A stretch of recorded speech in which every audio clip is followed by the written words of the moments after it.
loud, but maybe if I put it a little bit farther away. Is that better? Otherwise, it gets a little loud.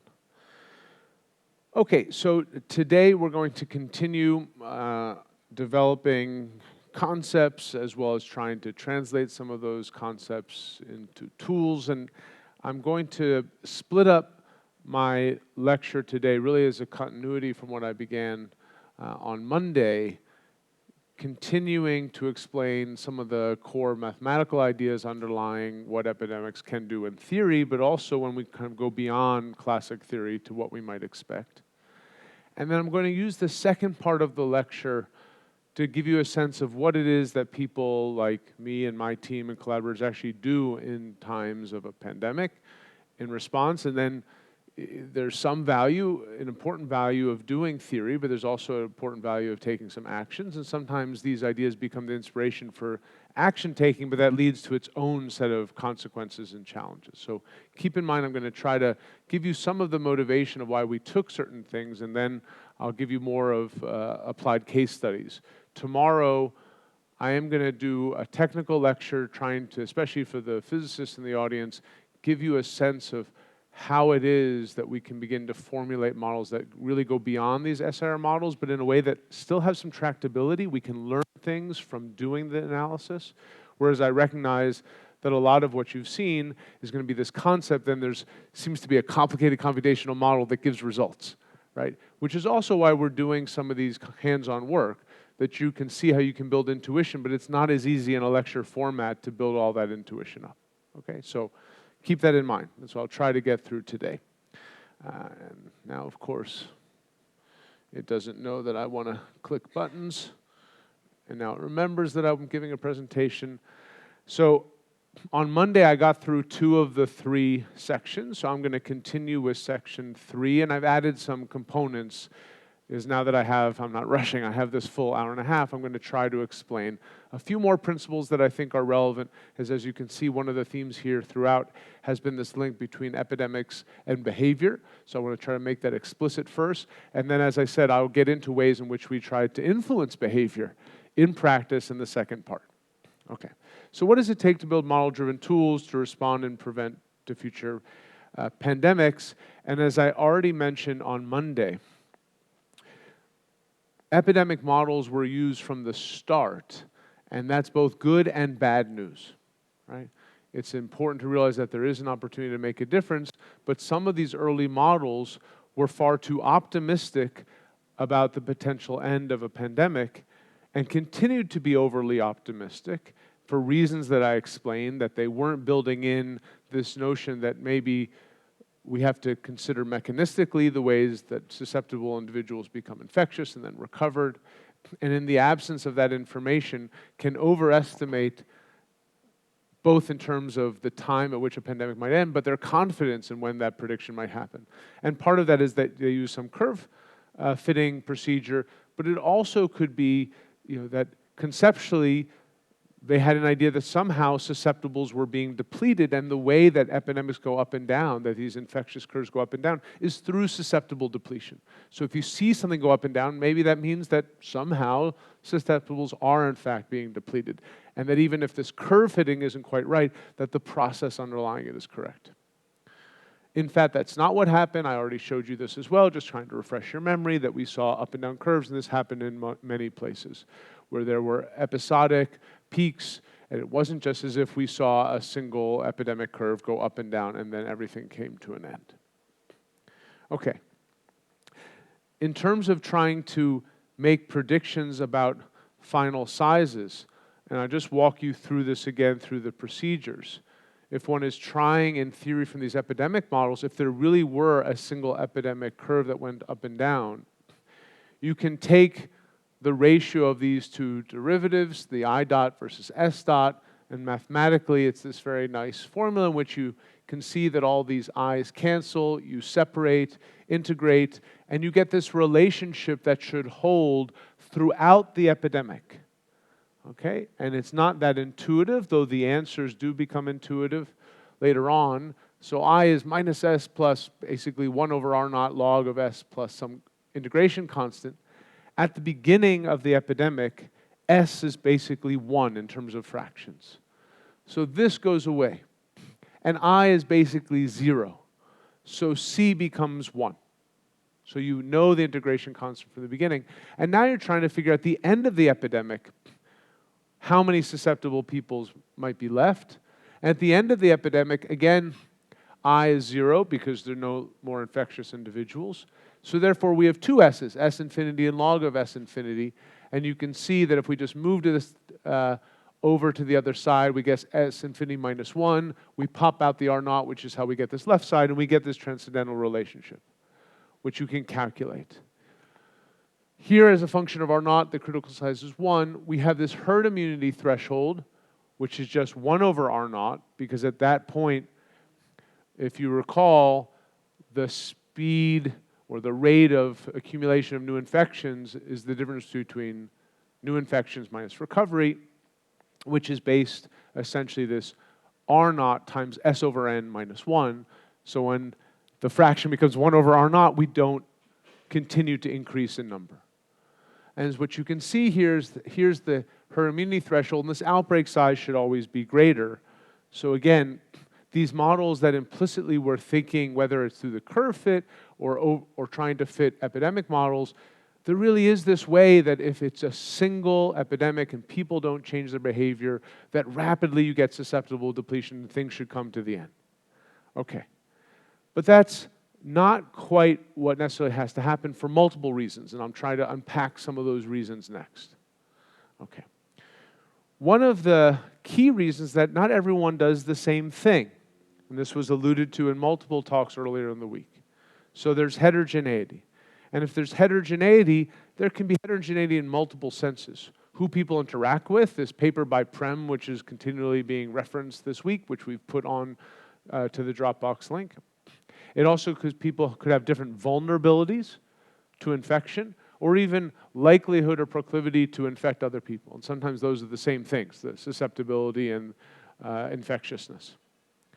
And what's notable is that if one were to think, in some ways this is similar to income inequality curves, and I'm coming from the US, and I'm sitting here in Brazil, and these are both countries for which there is significant income inequality, and one way to measure these inequality indices is you are to rank, typically you rank the proportion of, let's say, GDP or income from lowest to highest, and then the proportion of the income accumulated by those individuals as ranked.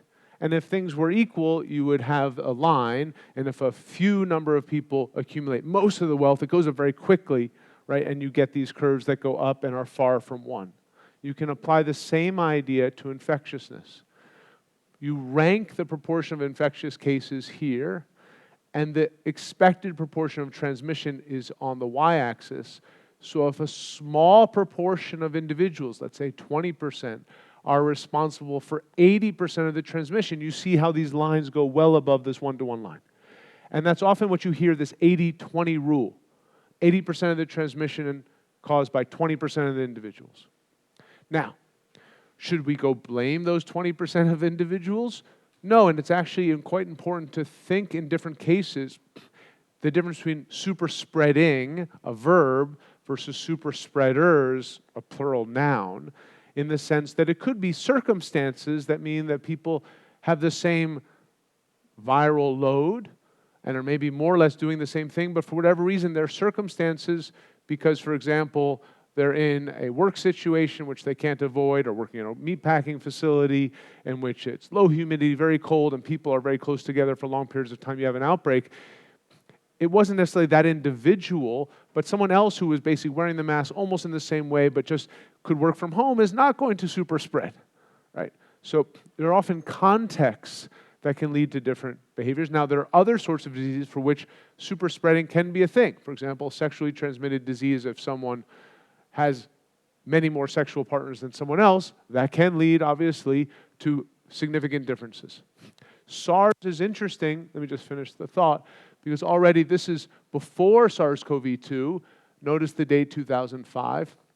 Is that SARS was already known, measles, some of these respiratory diseases having significant variation, so that a small proportion, for various reasons, and it could be that they had a higher viral load or were interacting with more people, but because of respiratory spread, someone who is highly infectious around other people can infect many people at once. Again, the Washington State Choir example is one in which many dozens of people were infected at a single choir event and a couple fatalities from that event. Yes?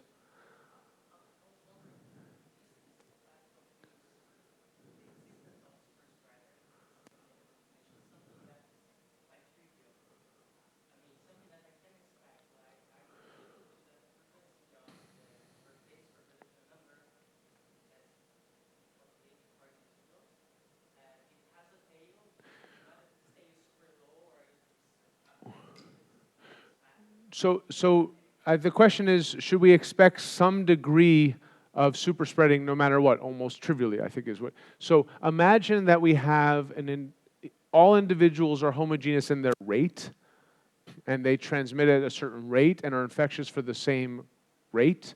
Then we get essentially a geometric distribution, right? So you're going to have a tail, but it's not going to be a long tail. And I don't have the paper reference because I took that slide out here, but the length of these tails for SARS-CoV-2, there's enough long tail events that are not consistent with the geometric distribution, but you should expect some variation. So that part, yes. Just because R0 is 3 doesn't mean everyone has 3. And if you just you can think of this as a process by which we take an exponential distribution. Even in the original model, we should interpret it to mean an exponential distribution of recovery times, right? And in that period, we have this event that's taking place. That's the definition of a geometric distribution. We'll get a distribution of some people will have 0 because the recovery event happens before a transmission event, and some people have many, right? But the geometric distribution becomes, in certain limits, almost exponential, but it certainly does not have a long tail. Yeah. Yep.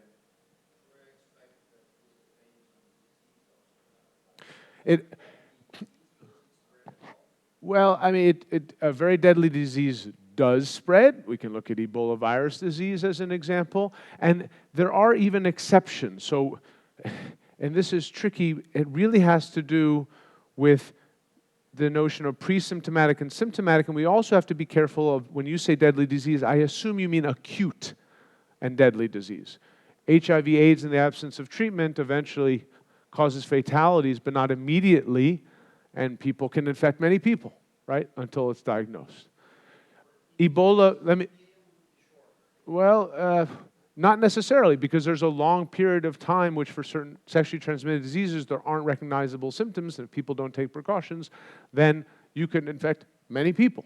With Ebola virus disease, it is true that because of the severity and the lack, for the most part, of pre-symptomatic or asymptomatic transmission, that the number of individuals who even potentially could be infected is smaller.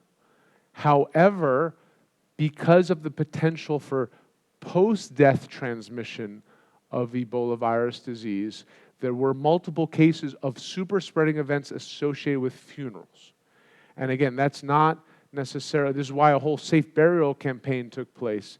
There was one, I think, in Imam in Mali, in which there were many dozens of individuals infected. It was misdiagnosed, I believe, as malaria. And as part of burial rites, and this is in many different cultures, there's a process of being close or even touching a body. And that is not something that is just taking place in Africa. In many cultures, you can think of a wake, for example. So if there is potential touching of an individual multiple times, then unfortunately there were super spreading events even with Ebola virus disease.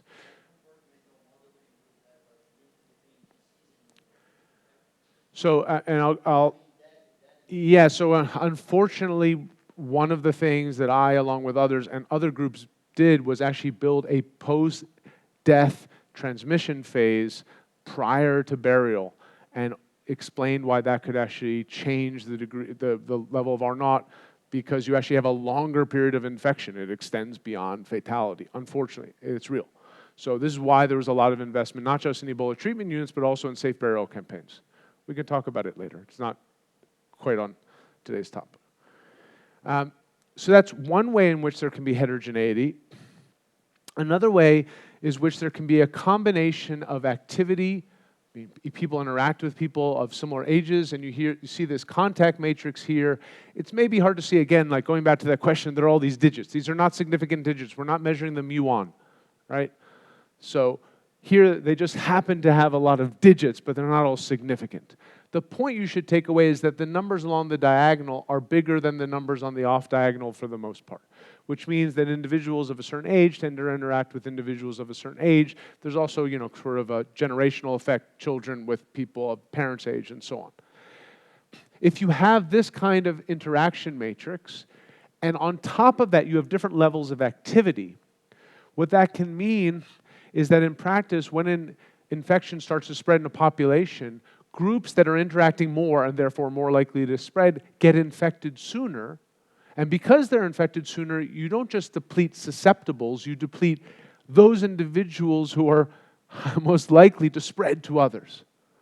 Right? So if you can imagine in an extreme case that individuals who are very interactive get infected very early, then you're left with individuals who effective beta is lower, and if beta is lower, then R naught that's left is not just multiplying the original R naught by S over N, but the R naught of the people who are left, which is also lower.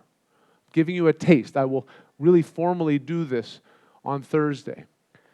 If you take this sort of model structure, SEIR model, take this kind of contact matrix and change people's activity, the point, although this is not an elegant table, is if we take different values of R naught and look at the classical herd immunity threshold and look at the ones in which we have age structure, activity, and age and activity structure, the point is that this kind of heterogeneity tends to lower the herd immunity threshold. Because what happens is that fewer people need to be infected for it to be harder for the disease to spread, because it's often the people who are most active interacting with each other that have already been infected. And that was an idea that got out there early.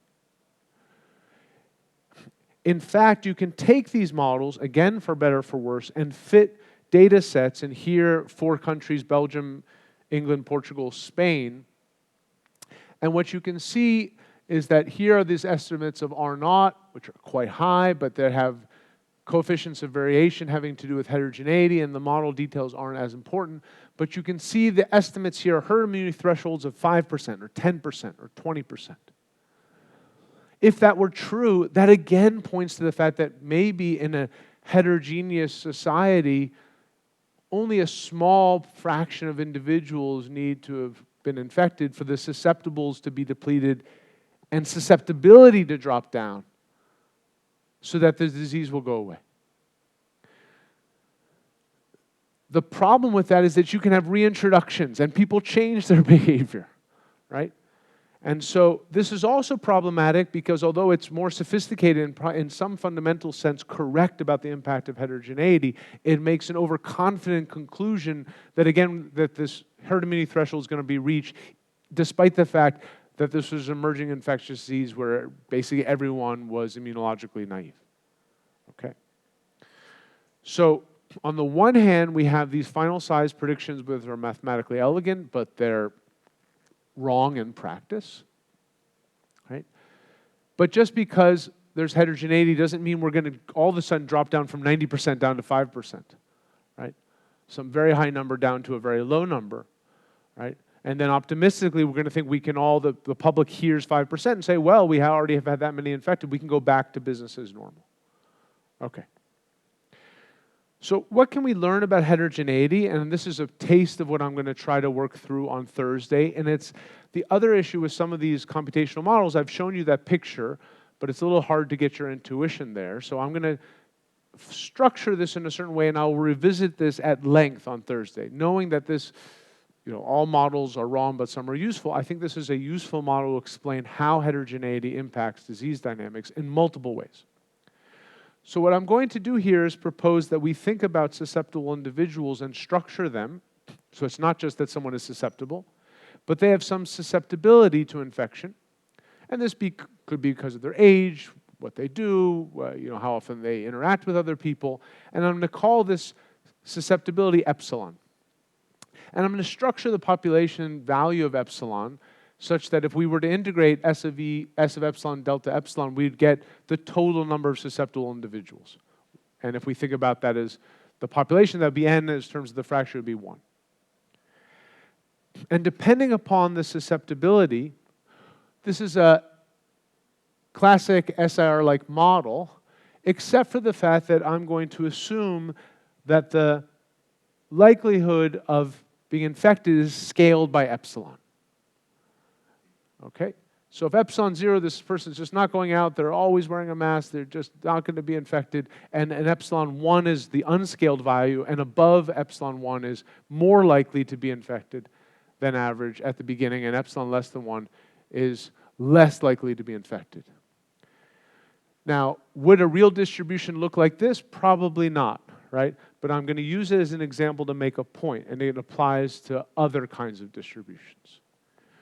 Here, the total number of infectious individuals, we have to sum up or integrate over all the different categories of people who are now infectious, and those infectious people recover, and we accumulate recovered individuals. And so it's more or less what you just saw before. But there's something quite interesting here. Imagine this is the population density in terms of susceptibility. It has a mean of epsilon bar, which I've set to 1 arbitrarily. And this is the scaled value, epsilon over epsilon bar.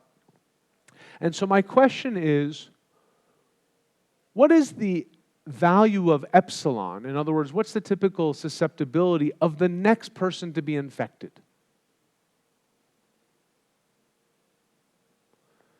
This is our current distribution. And we're going to have to draw someone from that population. They're not all the same anymore. I think you'd agree we're unlikely to draw this person over here because their probability technically in the way that I've constructed this model of being infected is 0. Any guesses as to where this might be? And I'll even start you off. Do you think relative to the value of epsilon bar, which is 1, where do you think the next person to be infected will be drawn from this distribution? Say again? Less than 1. Less than 1 because we have all these people. Is that right? Okay. Any other thoughts? We have all these people, but there's a bit of a complication here. Because remember, I'm going to scale the probability of being infected by epsilon. So in the limit over here, although there are a lot of people in this example, they're not going to be infected. So I'm taking this distribution, but I'm multiplying it by epsilon, which is a function that's a line that goes like this. So when I take something that goes like this, multiplied like this, I'm going to get a shape that peaks in the middle.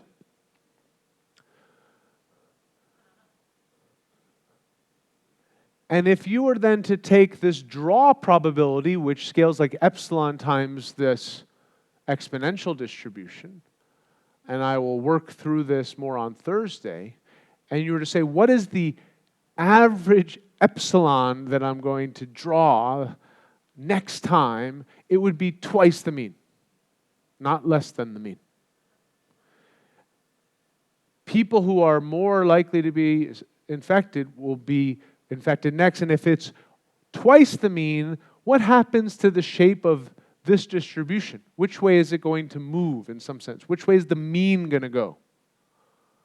If I just draw someone on average who's twice as susceptible as the average, which way is the average going to move?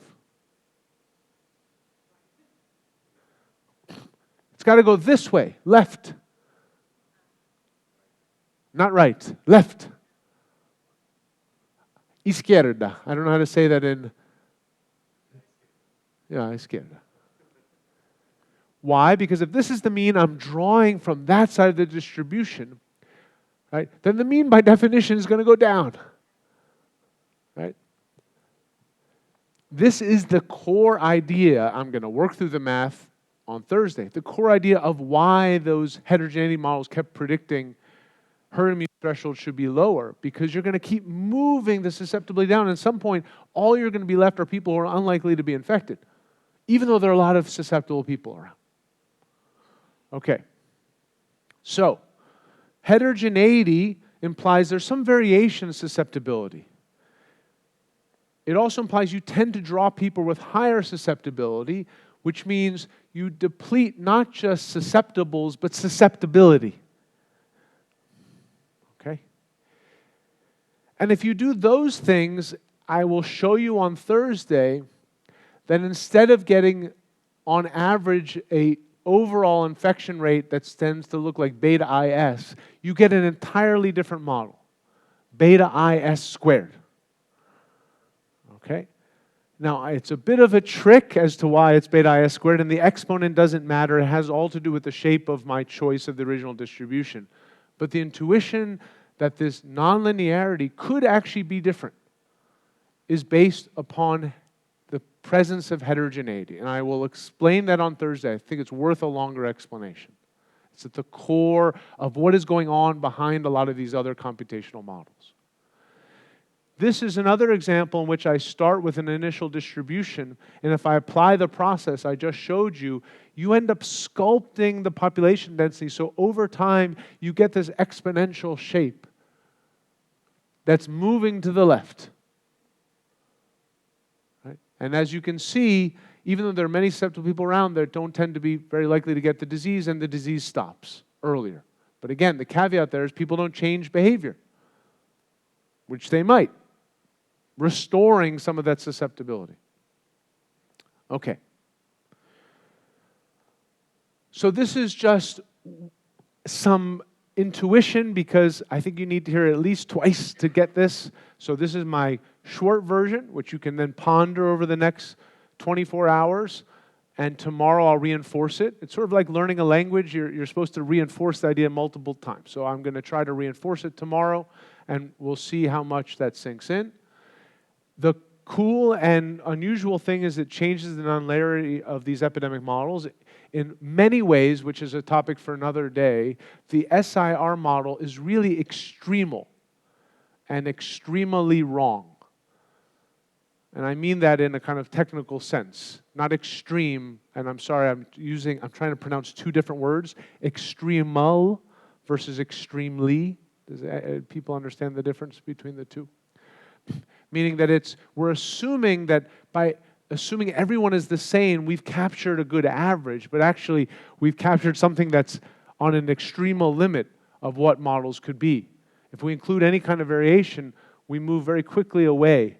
It's only in this extreme case where we assume everyone is the same that we get this SIR kind of model. Okay. But this isn't the only thing going on, and in fact, one of the hard issues is that people change behavior. And when people are changing behavior and you have an exponential process, it turns out that really, from a technical point of view, any uncertainty in how fast people are changing behavior in this exponential process means that the turning point of an expanding epidemic cannot be precisely forecast. Now, can I predict what's going to happen tomorrow from today? Yes, I just basically assume it's going to be like today. Maybe I can get a week or 2 weeks out, and I'm using those terms because of the incubation and transmission characteristics of SARS-CoV-2. Once I get a few months out, again and again, people were not able to predict these changes, whether because of behavior change or emergence of variants. Right? And this led to complaints in the United States and probably elsewhere. Scott Gottlieb, who is a well-known former civil servant and leader. There was dispersion released by the CDC, deeply disappointing, not actionable. CDC doesn't know how to model this wave. There's a little practical idea whether we're beginning, middle, or end. And this may not be wrong, actually, but it also may point to some fundamental limits to forecasting. Right? Weather predictions go out longer than when I was younger, even when you all were younger. They've gotten better. Right, but certainly different than me. But here we have this exponential process, so we need to ask the question, what kind of actionable information should we provide? And should we be providing forecasts that are a month out on an exponential process? If we're a little bit off, we're going to be way off. Right? One of the reasons why this is very hard to predict has been known before. And this is some work we did in 2019 prior to the pandemic, trying to make direct couples between behavior change and predictions, and showing why this coupling can lead to real challenges. This is, again, an SIR model. And again, I'm using these simple models to make points, but of course, you could integrate them as you start to build your own model structures yourselves in practical contexts. Here we have the classic SIR structure, except here, rather than just being structured by some susceptibility which differs by individuals and stays fixed through time, here I'm going to assume there's some sort of awareness as a function of the current prevalence and cumulative prevalence, prior infections. And I'm going to use the social distance term, and we played with different ones that were short-term and long-term awareness. This is a long-term awareness because as a function of I plus R, people change behavior. So as you can see, we have this nonlinearity factor, K, when I plus R is 0. In other words, at the start of the epidemic, there's no change in behavior. As this number goes up relative to N, A goes down and we decrease. And you can see what the nonlinearity does here. Okay, so that's the setup. So if we take this model and we ask ourselves, how fast will things spread at the beginning? Well, at the beginning, I plus R are 0, more or less. 1 minus 0 basically means 1, which means the speed is basically beta minus gamma, exactly what we would expect in an SIR model. So at the beginning, we think everything is behaving as one expects. And if we measured a speed and we knew something about the generation interval, right, this 1 over gamma, the mean generation interval, we would also be able to estimate R naught, and we'd have a sense of how big the epidemic could be, and we'd make our forecast and we'd tell the public something, right? Okay. But what is the final size in a model in which there's behavior change? I'm going to walk through this slowly to make, I hope, an intuitive point on the next slide. So as before, I'm going to do this sort of trick where I take ratios of these derivatives, this time ds dr, noticing that here we have these i's that are going to cancel, and we get essentially R naught times the fraction of susceptibles times 1 minus I plus R over n to the k. I'm going to write 1 as n over n, and I think you should recognize n minus I minus R as being susceptibles. Right? So what you can see is then we have the relative change of S to R as being R naught, the basic reproduction number, multiplied by the fraction of susceptible individuals to the 1 plus k power, where I've now combined the exponents. Okay? It's always fun watching people do algebra, so just bear with me for a moment. If we move this now to the other side, you can see we can integrate over the two limits. We're approaching what we want, right? We're trying to figure out a way to write down an expression for the susceptible people at the end of this epidemic with behavior change, with long-term awareness. So that's just this side. And again, we have R infinity minus R of 0. R of 0 at the beginning is 0, so we can rewrite it this way. So we now have an equation, transcendental equation, just in terms of S infinity, while keeping in mind at the beginning everyone is susceptible, so we get this term. If we multiply everything here by n to the k and rearrange, we end up getting the fraction of susceptibles at the end is this sort of non-intuitive-like expression. But that's fine. We could calculate it. But I'm interested in doing just one example to make my point. So let's imagine we have linear awareness. K is 1. And again, this will all be on the slides, and you'll get a copy. You don't have to write down each term. So if I take this same thing and replace K is equal to 1, then I have, basically this is just goes into the denominator, I pop it up, the product of this and this should be 1. Everyone see what I just did? And if the product is 1, I can just expand terms and you're going to see this 1 minus S of infinity over n is going to appear now on potentially both sides. And because this is equal to itself, then S infinity over n must be 1 over R naught. Before, in the absence of awareness, the herd immunity threshold was this. But now this is the final size. I've already proven to you before that the final size in the absence of awareness exceeds the herd immunity thresholds.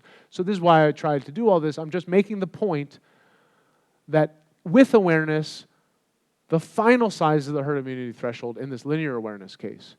In the absence of the awareness, you have epidemic overshoot. So now you can agree with me that this awareness is going to reduce the final size. Right?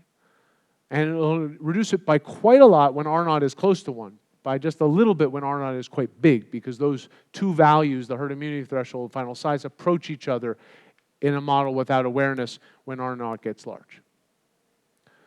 This is just one example with linear distancing and nonlinear distancing. The point you should take away is at the beginning, they all seem to take off with the same exponential rate, but then have very different final sizes. So when we make these predictions about final sizes without incorporating behavioral feedback, we can make very large overestimates of what's going to happen. Short-term awareness doesn't lead to as large an outcome, but it still leads to an overestimate. Okay? The other challenging thing is that they're often hard to detect initially, precisely because when not much is going on, people are not really changing their behavior, right? At least in these particular models. Okay.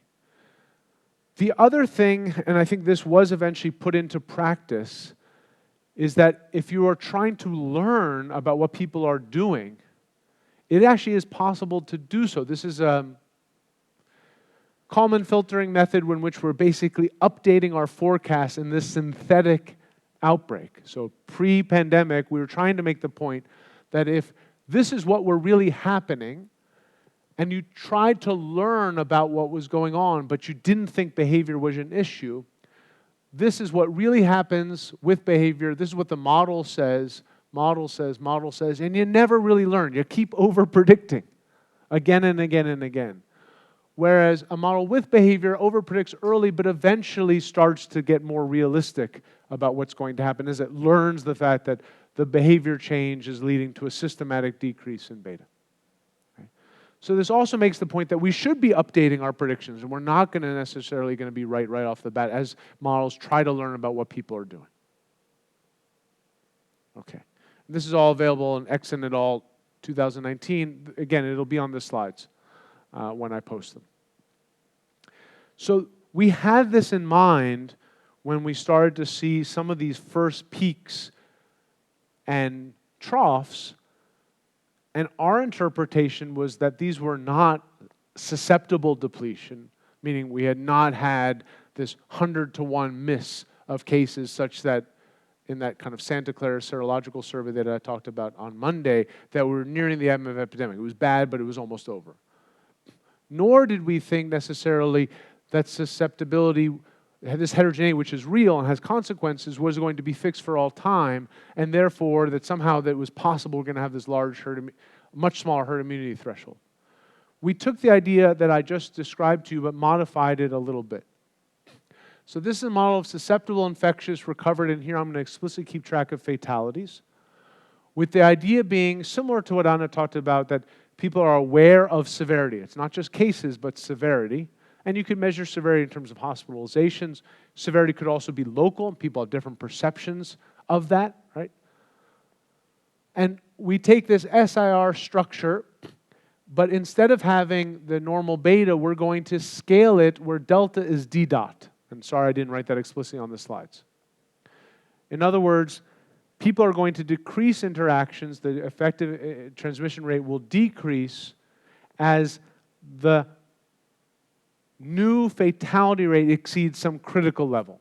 So delta is literally D dot here, so fatalities per time. Delta critical is some critical fatality rate in a population which people begin to change behavior, and K is this nonlinearity constant. So these are similar in spirit from before, but we adapted it somewhat to the specific nature of COVID.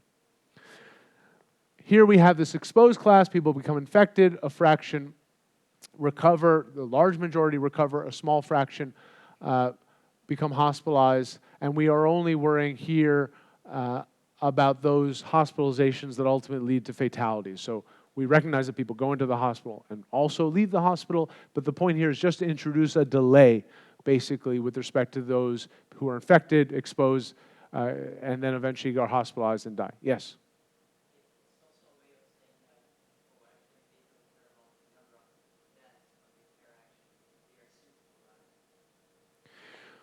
Right, so it is important to keep in mind that this would have to be reported. People would have to be aware of it, right? So we are assuming here that there are limitations here, that this value of D dot, in other words, the number of fatality, has been reported, people are aware, and people have the same awareness. So this model, I've just talked about heterogeneity. I'm now trying to show you how there can be dynamic feedback, and it's something we're working on now. Maybe a few years from now, I'll tell you how we try to combine heterogeneity and awareness, and also information or misinformation, right? So if people are not aware of the information or get the wrong information can be dangerous and maybe even fatal, right? And that's, in the US, there's ample examples of misinformation about vaccines, and post-vaccination available, the vast majority of fatalities were those who were not vaccinated and ended up shifting even the locations and communities in which people were affected because of community and often partisan-associated differences in perception of vaccines. Yep.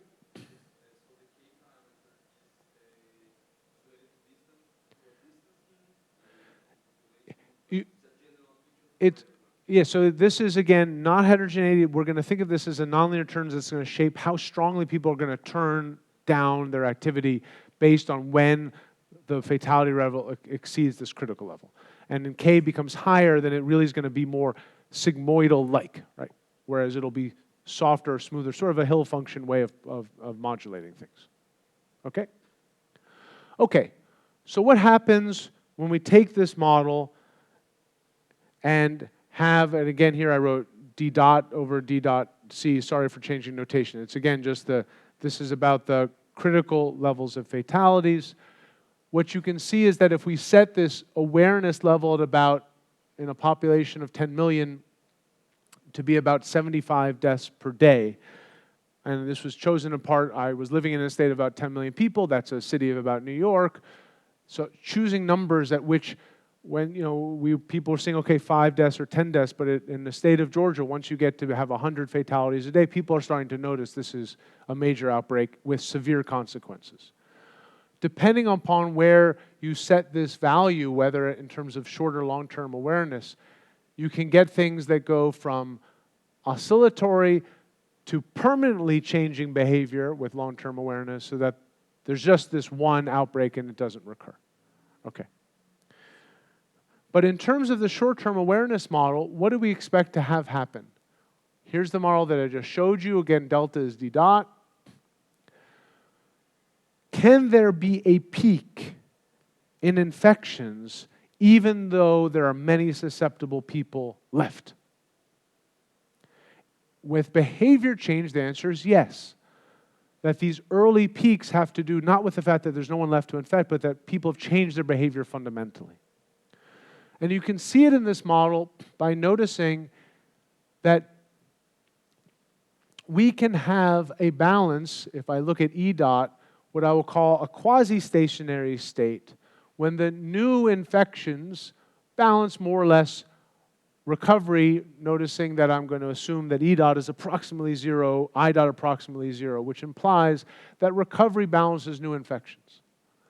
In which case, these I's cancel, and I'm going to make a further, somewhat radical assumption that we will see this peak in infected cases early when S is 1. Basically, when almost everyone remains susceptible. As opposed to the canonical S of 1 over R naught when we've really run out of susceptibles. If we make that assumption, what you can see here is that these cancel, S is 1, we get that 1 plus delta over delta C to the K is something like R naught. Or the peak in cases, an early peak in cases can arise when fatalities reach this critical level modulated in some ways by this value of R naught. So for R naughts close to 1, 3 is not that far from 1, once we reach a critical level, it could be that we're going to stay there for quite a long time. This is the solution to that model in dashes for different values of K, 1, 2, and 4. And what you can see is that as K gets higher here near 4, instead of getting a single peak that goes down, you get a long plateau. And this plateau is not due to susceptible depletion, it's due to behavior change. And in early 2020, when I and others tried to go on radio programs to talk about this, we kept trying to make the point that if people change their behavior, it's like a storm that's passed, you're going to pull back towards you, because people are still susceptible. Okay. So this is a very different feature, one that we ended up trying to look for in data, and you can see this is states in the US, you have this rapid rise, and in many cases, we just saw this long plateau, a long asymmetry on the back end in which there seemed to be more or less the same number of infections for far longer than we would have expected in the absence of behavior change. So reviewers asked us to do that. We did something different, actually. I mean, this paper, a preprint, because we wanted to make the point early, came out in May 2020. I mean, it was very early trying to make the point. It didn't end up getting published in December. I mean, there's many papers in COVID ended up being very much delayed. The point was made on the archive and preprints. We ended up doing something different, which I didn't include, I'm sorry, in today's slide deck, which was we wanted to see, we thought, not really trying to do model data fits of the value of K.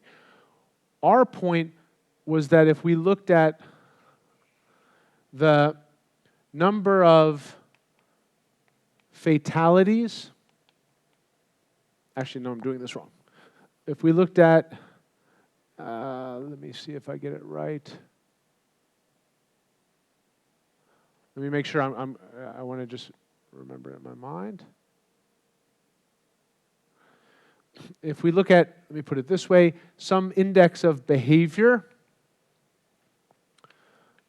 and fatalities, or even new infections, we start with people at some normal level, and fatalities are going up and people change their behavior, and we would have expected them to continue this kind of behavior going this way, right? So somehow, or even just go down because they're aware, and then because they sustain low levels of behavior, they make this counterclockwise. We thought that would be the prediction, or they go back along this path, more or less.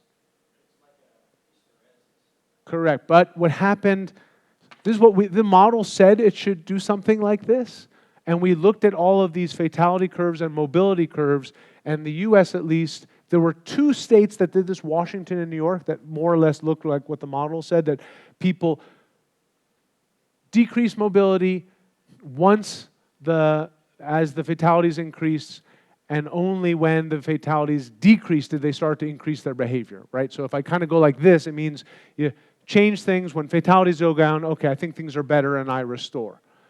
Almost every other state in the US did something like this, which is there was fatigue for various reasons because either people got tired or weren't able socioeconomically to just have that kind of behavior. So as cases and fatalities were going up, you saw people increase interactions, further accelerating it, potentially. So this actually ended up becoming quite, I mean, I view this as a qualitative analysis rather than a quantitative analysis. And for various reasons, we ended up going in that direction rather than the fitting.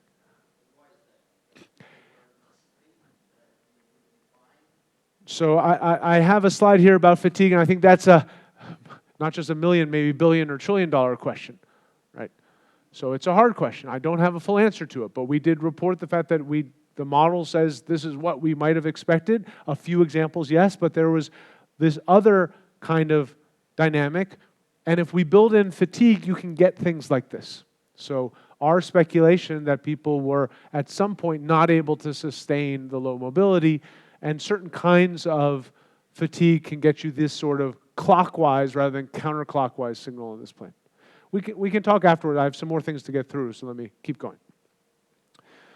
Okay, so mobility alone doesn't explain things, so you can get multiple oscillations. And in fact, some other folks' work have shown that the second wave can even be stronger than the first wave, depending on assortativity here. The second wave is weaker than the first wave, but you can get multiple waves with the same variant having to do with behavior change, right? So that these peaks that are going down don't necessarily have to be indicative of susceptible depletions, which is really canonically different than the classic SIR models. And just to go back to this point of fatigue, here we have change in behavior relative to when things start, and you can see that eventually in many places people stop continuing those protective behaviors for all sorts of reasons. And now we're in quite a different place. I mean, if we had been giving this lecture a few years ago, we would have been online. Then maybe after that, all of us would have worn masks. And I understand that some people, that one-way masking is still important. There should have been infrastructure development. So, some places have these boxes that can do filtering inside rooms. So there are ways in which air quality and infrastructure should be improved. But I think all of us are also aware that the post-vaccination, in some cases, infection more than one time, the risk is quite different than it was a few years ago. Right? It just is different. I'm not saying we can argue about whether it's tolerable and whether we should be doing more, and we should, but it's very different than it was a couple years ago. But already in 2020, there were changes that were happening almost certainly too rapidly, in part because socioeconomic policies weren't always keeping up with the public health policies. So these are the concepts I wanted to get through early, in part to motivate what we did, because our view was that the vast majority of us were immunologically naive, that this early peak did not mean that we were nearing the end of the pandemic, and that people's awareness of this potentially could be quite important to change behavior. And so what we, and this is really we kind of group projects did, were two examples of trying to translate epidemic principles into action taking. And so I'm going to now tell you about these, which are going to be more of what do people do, and you can solve some equations, that's good, but what are you going to do? And there's more than just forecasting. The relevance of epidemic modeling goes beyond just forecasting. So I'll give you two examples of what it was like to kind of get engaged in practice. Okay, and somehow we have this stuff on the bottom and I don't know how to hide that, but that's fine. Okay. So this first section will be how do we increase awareness of spreading risk. And one of the first things that I wanted to do early on was translate these statistics about prevalence and case reports into something that was more personal. In other words, people were asking themselves, should I go to this event? Should I go to a dinner party? Should I visit family? Should I go to a business? And it wasn't quite clear how to make that decision. In the US, at least, cases were often being reported per 100,000. That is not typically the way that people think about what to do. Case incidents in the last 7 days per 100,000. That's useful information, but it's not how people typically think. So we tried to ask the question in a different way. What's the chance that one or more individuals might be infected in a group? Again, keeping in mind that there are many asymptomatically infected individuals, which will be a theme of both of these examples. So in a small group, the odds are lower, but of course, in many small groups, eventually one may have it. But in a large group, there may be one infectious individual, and because the event is larger, they may interact with many people, and you may have a large outbreak event, going back to this question of super spreading versus super spreaders. Okay. And the core concept here will not be that complicated mathematically, but I still want to talk to you about what we learned, which is that if it were possible to estimate the current prevalence, P, then we could figure out the chance that one or more individuals might be infectious in a group of size n by just saying 1 minus P is the probability someone is not infected, 1 minus P to the n is the probability no one is infected, and 1 minus P all to the n is the probability that one or more individuals are infected in a group of size n given prevalence P. This is a homogeneity assumption. It's not that complicated mathematically, but it turns out to have a lot of power if you can do a reasonable job at estimating P. Now, the problem of estimating P is hard because you have all these reported cases. And if we know something about periods of infectiousness and we try to be conservative about them, so we estimate about 10 days, although probably near the end you're not as infectious, we could look at the documented case reports, accumulate them of new cases over the past 10 days, divide by a focal population of interest, and we would get an estimate, somewhat time-shifted, but a reasonable nowcast estimate of P. Is everyone following my logic there? The problem, of course, that there was both under-testing, under-reporting, and all this asymptomatic testing, asymptomatic infections, that this is actually not that inaccurate to say that about 5 to 10 to 1 cases, and it depended on place and time. I'm now talking about the US in aggregate, were not reported. So now we have to take those reported cases and adjust it by a factor, and then we can start to estimate P potentially locally. And just to give you some sense of backup for this, although there were about 16 million reported cases, this is December 2020, the estimate was that there in fact had already been 83 million infections. So at a certain point, the CDC was reporting thresholds of 20 million, and at that point, we had already were thinking that 100 million plus people had been infected in the US at that stage, right? And again, that it means that there's a difference between the CFR and the IFR, but it also means that we have to use this ascertainment bias to correct case reports.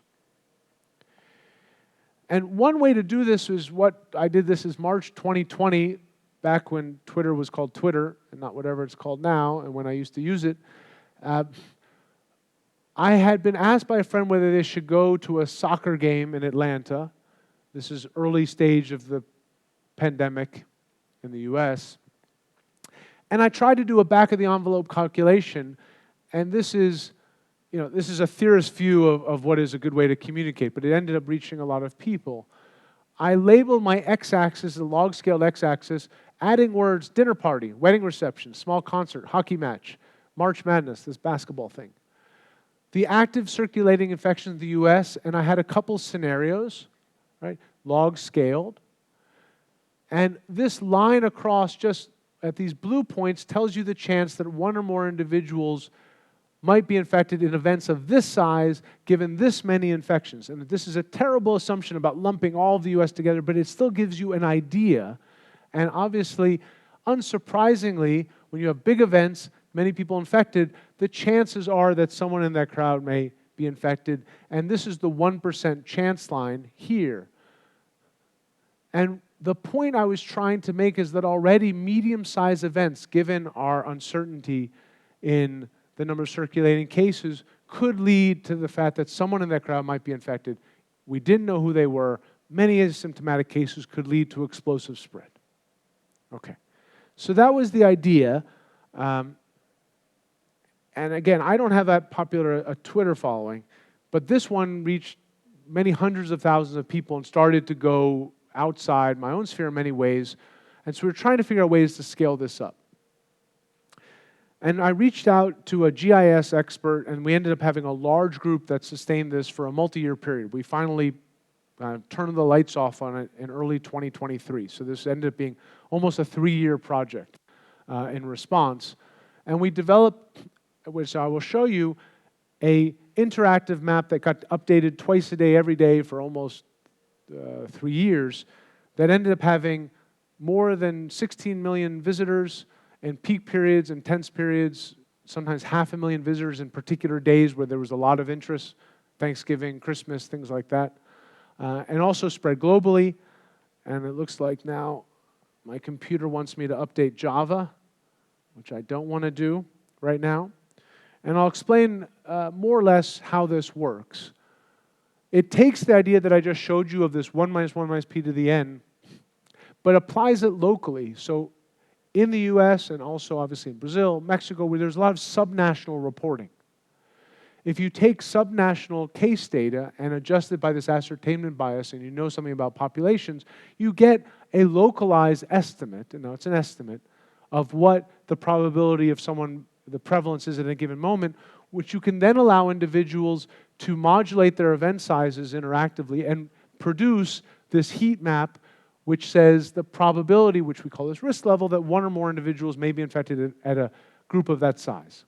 We also allow people to change the ascertainment bias, though narrowly, and we would update that with time, because there's a difference between communicating 99% confidence intervals or 95% confidence intervals, which we as scientists would say is acceptable. Once you do that, you basically tell people nothing. Because with 99% confidence intervals, well, technically my ascertainment bias could go from 2 to 20. And in which case, any event could be basically anything. So we tried to tell people something, recognizing that in the absence of communicating anything, that's also a choice, while disclaiming the fact that there was uncertainty. So this is what happened, and you can move around on this map. And ended up publishing this much later. The point of this is really to make the point that this was quite regional. There would be regions at different times that had quite different localized spreads. So this wasn't just the US all having the same risk at the same time, but there were spatiotemporal waves of spread, and we were trying to communicate that locally so that people could be aware of differences. This also ended up developing in Europe. A group in Mexico created their own version of it, and Italy as well. So this ended up being a principle that could easily be scaled, and we tried to make that a little bit easier, hopefully for future pandemics, so that the infrastructure is there to take not just for COVID, but for other diseases as well, to try to integrate into risk planning. I just want to point out that if you go on this path, you have a whole new set of problems having to do with communication, right? These are periods in which Thanksgiving in the US, obviously it's a big holiday gathering, the end of school, Christmas and so on, where we're trying to explain what this means, also explain the difference between the chance that someone is infected versus the chance that you will be infected. So many people interpreted the map to say, if you go to that event, 99% chance you're going to be infected. No, well, we tried to communicate that you could make a choice. You could meet outside, you could wear a mask, you could improve ventilation. So there were steps that you could take to reduce transmission. And we tried to do this many times over with the help of a team trying to communicate, as well as people developing software. And this stopped becoming a science problem as really more of an engineering, public health communication problem. And just to let you know, these are sort of the things that happen when you go into this translational realm. Okay. There was another feature of this that it is worth sharing, which was we started to use the site as a means to assess how much of an impact is this making, right? Having clicks is one thing, right? If there are many viral clicks that have misinformation or just are, anodyne, right?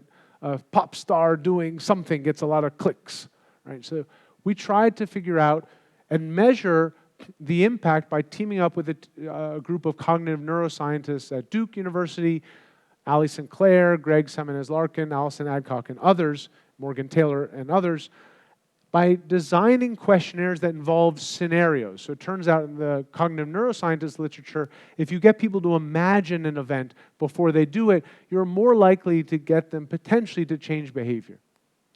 So what we had people do is look at this map, depending on where they were, and say, after viewing it, are you more or less willing to participate in the event? And what we found is that when people thought of large events, they were less willing to attend after viewing the map. But small events, they more or less were going to do it anyway. Right? So this is important in terms of trying to figure out what are our levers to change behavior, whereas people may have already committed, they're going to see their family, it doesn't matter anymore, they're going to do it, maybe they'll take precautions, they're going to do that. Whereas these other sort of events that are more flexible, maybe they can forego going to that kind of large events. That's one of the lessons that we learned here in terms of who we're influencing, what we're influencing people to do. We also tried to have a target intervention, which took a little bit more work, but it was an imagination scenario in which you imagine yourself in a coffee shop, grocery store, movie theater, and asked the individual who used the site to estimate the probability that one or more people might be infected at that event. And then we reported back the predicted risk, their risk, and compared the two. And after doing this, asked people to make the decision on whether or not they're willing to participate. So the first things we saw is that there was a strong misestimation by event size. So the actual minus the guess, people tend to underestimate the risk associated with large events. People just don't get how risk accumulates at large events, or maybe interpreting it differently. So it's an event of 1,000, but I'm only going to talk to 10 people, right? I'm not going to pass all those other people. So there are different reasons why people might do this and tend to overestimate risk at small events. For those who are underestimators, we found that actually informing them about that could make them be more willing to change behavior. So again, consistent with this notion that if you see that actually the risk is higher and probably associated with large events, we had 20,000 plus of these targeted interventions. Again, many millions of people visited the site. We were able to collect data on this many. And there's still other things we're trying to do with it, specifically linked to where people were when they were using the site and how that usage scaled with local spread. Okay. And again, if you want to read about this, there are multiple papers now that have come out 2023. It took a long time to both collect the data, analyze the data, get it through review, and so on. But it's available, PLOS One, JME, and there's also another intervention we did about vaccinations and what information it takes to get people to consider getting a booster. And that also has to do with being aware of the fact that maybe that prior vaccine is no longer as effective as it once were. So this awareness issue is quite key. So that's one of the two interventions I want to talk about. The other one, and again, this theme is awareness of spread given all this asymptomatic transmission. So I'm trying to link Monday and today. The other thing we tried to do, and this was locally at my prior institution, Georgia Tech, is think about ways to use testing as a form of mitigation. So we often think about testing as a way to give us some sense of how many people in the community might be infected. And for some people, depending on, oftentimes certain politicians, view testing as an indication of failure. It's just telling us bad news, and therefore we don't want to use it. It turns out testing can have many uses, right? You get a test to get a diagnosis. You can get better treatment. You can use testing as a form to change behavior. It can also be used as a form of surveillance to get a sense overall of what's going on in a community, right? And you don't need to test everyone to get some estimate of prevalence or incidence. But in this case, we wanted to use testing as a form of mitigation, to actually use it to take an action in advance of potential spread. And I'll try to explain the principle here, because the principle ended up being the thing that motivated a plan. But when the plan began, going back to how much can you fit, there's so many other features that were going on. We wanted to inform how we were going to make choices, but not necessarily make detailed predictions of how the program was going to unfold. And why can testing work? Here we have an SEIR model where infectious individuals contact susceptible individuals, they become exposed, they become infected. But we can wait for those infectious people to recover, or we can remove them from interacting with other individuals because we test them and we provide them somewhere to isolate. Now again, the scaling of this is challenging. This was done on a college campus in which there was about 10,000 or so people at any moment. They were back in August 2020. So this was already in August 2020 when we implemented this quite early. And a larger community, probably about 20,000, that could have access to testing. If I write down the change of the infected people per unit time, you see we have a transition from exposed to infected, minus recovery, and then minus testing. So we're pulling people out of this pool of individuals who are circulating because we have some rate of testing times the sensitivity. We do a test with certain frequency, it has a certain sensitivity to detect someone who may be asymptomatically infected. And if you look at what the effective R is in the absence of testing versus with testing, you get a reduction in infectiousness, which is essentially the ratio of the rate of testing, the way that we're trying to pull you out productively, versus the total rate at which you might leave the I class. Right? So as this gets much larger, or at least on the order of the recovery rate, so if the recovery rate is about a week to 10 days where we don't think you're infectious anymore, then we have to test on that scale. It already begins to tell a decision maker, right? So here we are, professors trying to explain to administrative leadership that we want to invest a significant amount of money to do this, and we don't just want to test once a month or once a term. We actually want to control infections, and to do this, this is a simple principle why it has to be fast. The sensitivity is the second matter. The sensitivity of most of these tests, we use viral PCR tests, was sufficient that the bulk of gain should be, you'll get it from omega rather than the sensitivity, right? As long as you're using a sufficiently sensitive test. So that principle helped us build the small model, and I'm sorry here, this really is now, I don't know how to get rid of that thing. Hide, no. Hide.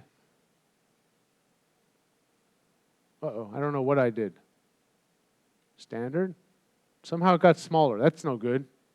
If someone's listening to me in the main office, I've done something bad. And,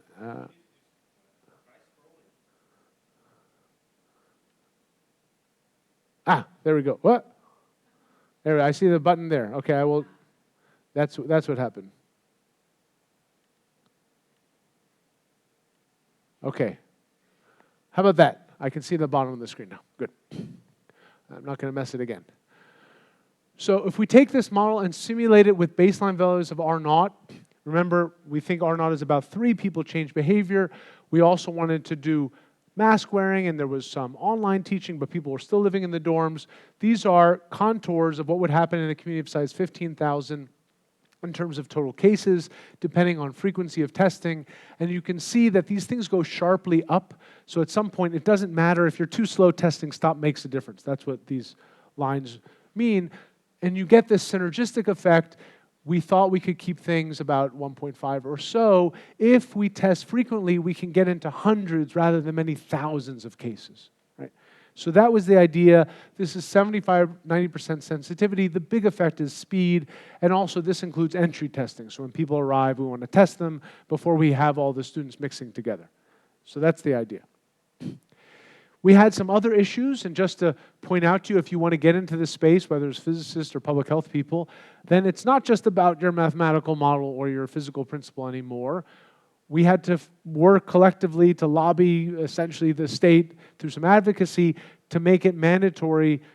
And it was also us thinking about staff and older faculty interacting with students who are younger, more likely to have asymptomatic infections, so that we would have masks required in classrooms and inside buildings.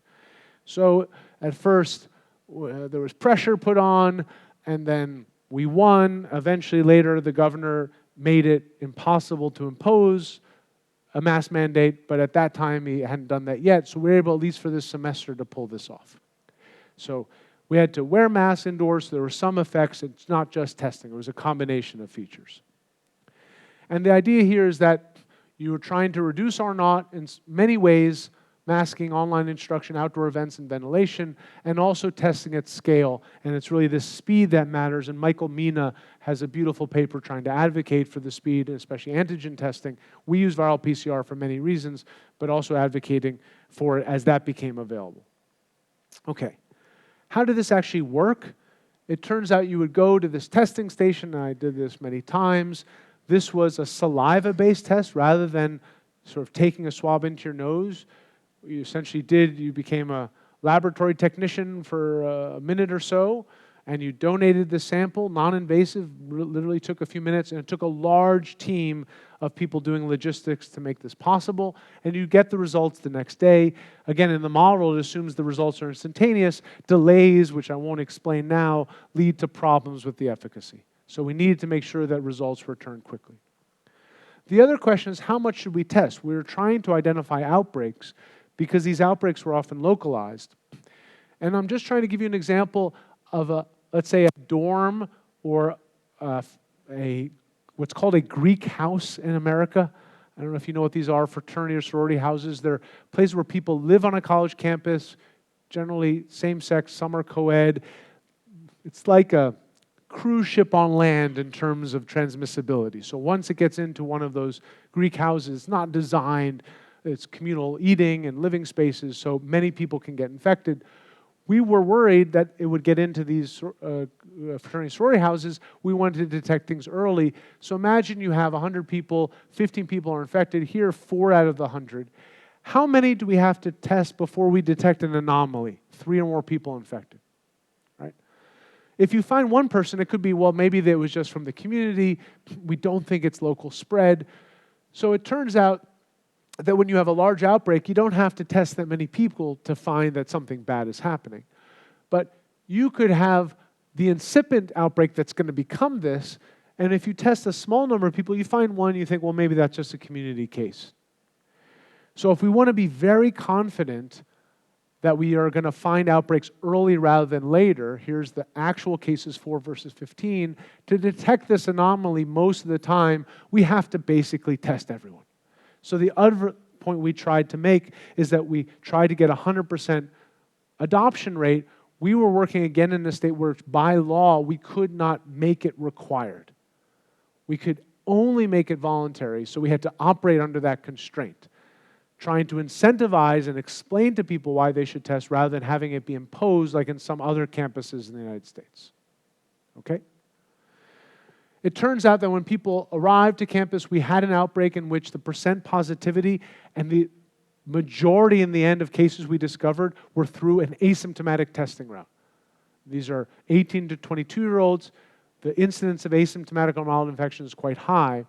And there were concerns that we were going to have an uncontrolled outbreak, but actually on the testing program, we saw clusters. We saw that these things were clustered, and we could actually target interventions or in some case close or quarantine an entire fraternity house. And we ended up sustaining less than 1% positivity on asymptomatic testing, except for one small blip post-Halloween, for the entire fall term. In contrast, a college nearby, UGA, ended up having 9% peak and sustained levels of 4%, which is really, really high when you think about a sustained level for community-wide testing.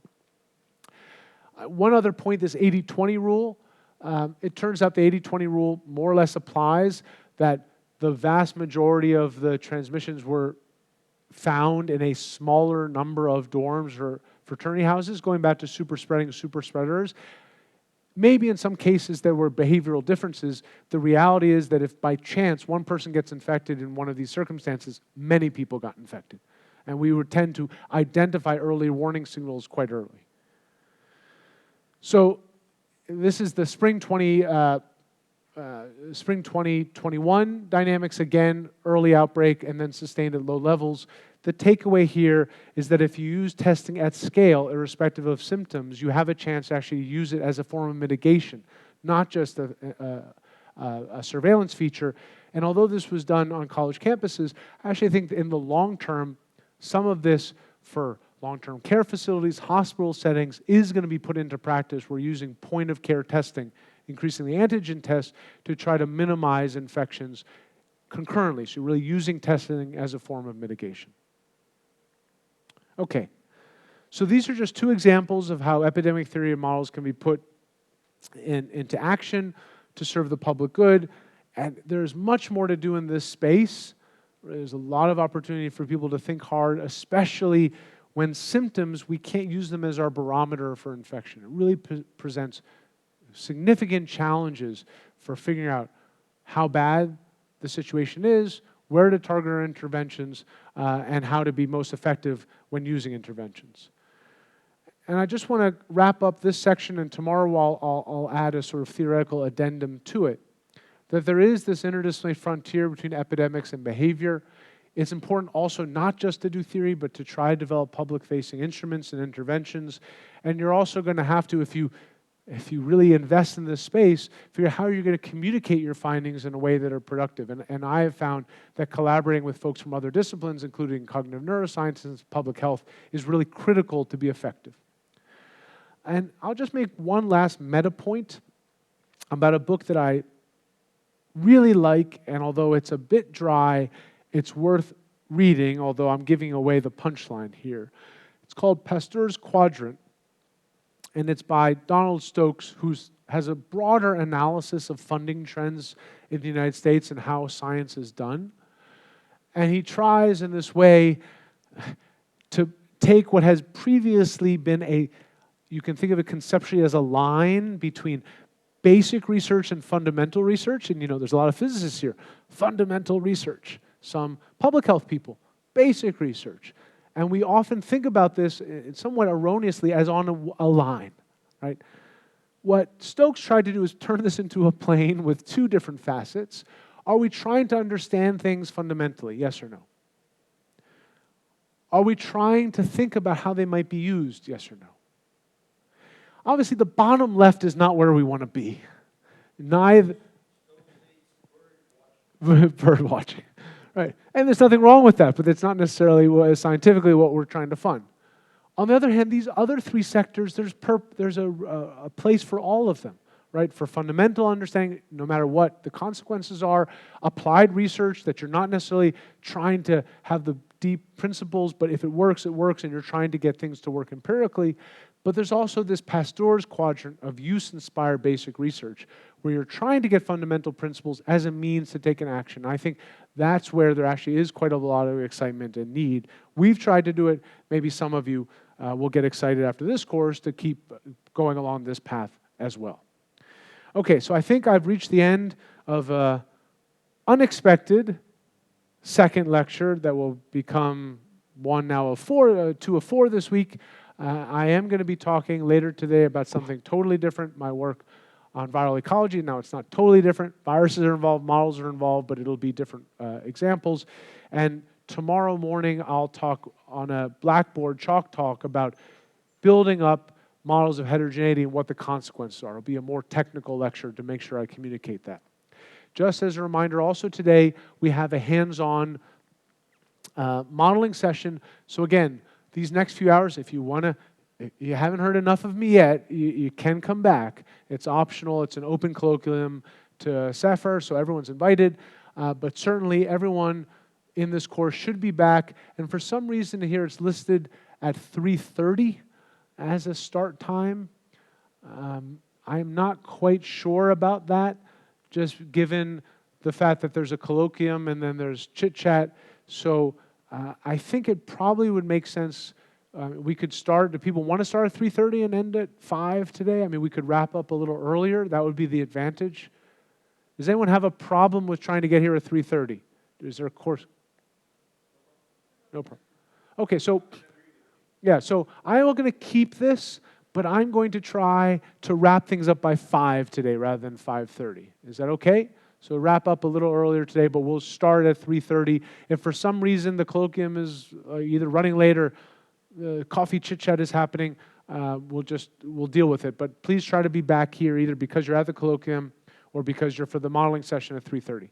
And that's it. Happy to take some questions. So any questions now before we wrap up? And go to lunch. Because I don't think I have any more slides.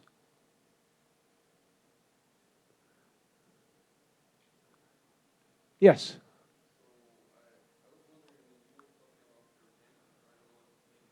Talking about what? Heterogeneity. Okay, I just couldn't hear the word. Yep.